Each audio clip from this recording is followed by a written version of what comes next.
And I've often thought that I've been fortunate in my marriage, because you think, well, you get married and you live happily ever after. It's like,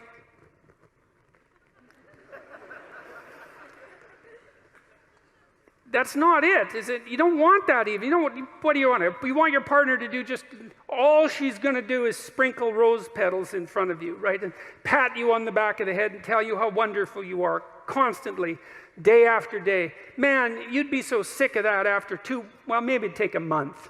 But let's say 2 weeks. You'd be, because she should be more on the side of who you could be than on the side of who you are. And if she's deluded enough or terrified enough to worship you in your current form, then, well, that doesn't say much for her.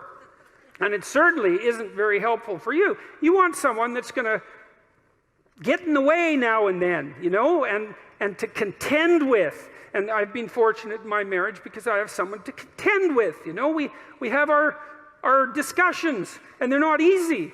Well, partly because we have hard problems to solve, because life is full of hard problems. I want someone who will stand up, and have her say, even if it's not what I would say. And maybe I'm even willing at times, because she's quite intuitive and a good dreamer, and I'm more facile verbally. And so we have to be careful in our relationship, because if I'm in a particularly ornery mood and she has something to say, I can usually slice up her arguments verbally, and that's fine as far as I'm concerned, because I get to win. But it's stupid.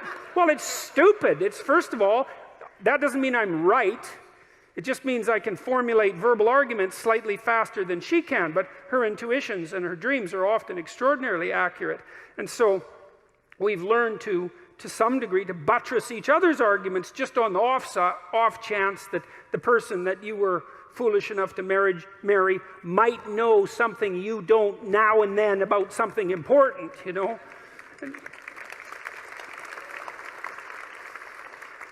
And so what do you want? Well, you want someone to contend with. And then it's an adventure, and then you have someone that you love and that you respect. And that's not a bad combination for longevity of relationship. And then maybe if you have someone that you love and respect and that you can communicate with, then your children also love and respect her or him. And then that's pretty good for them, because they've got some parents that they could love and respect. That's a good combination.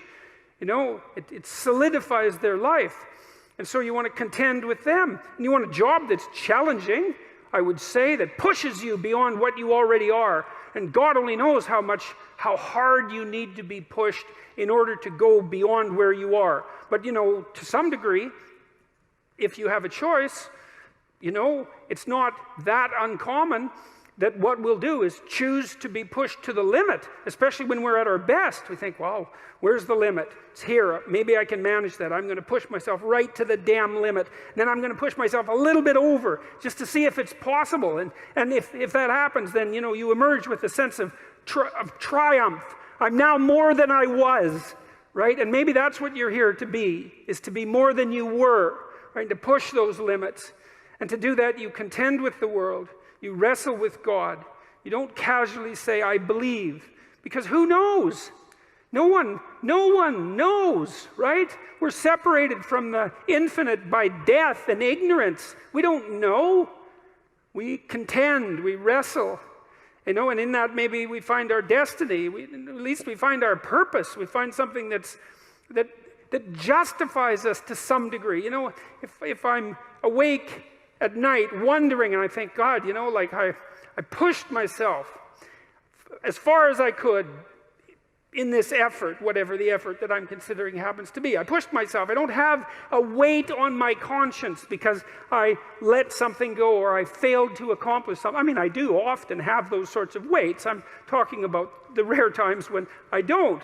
It's like, well, there's something that's where there's some atonement and some peace as far as I'm concerned, where that contending and that wrestling has been successful.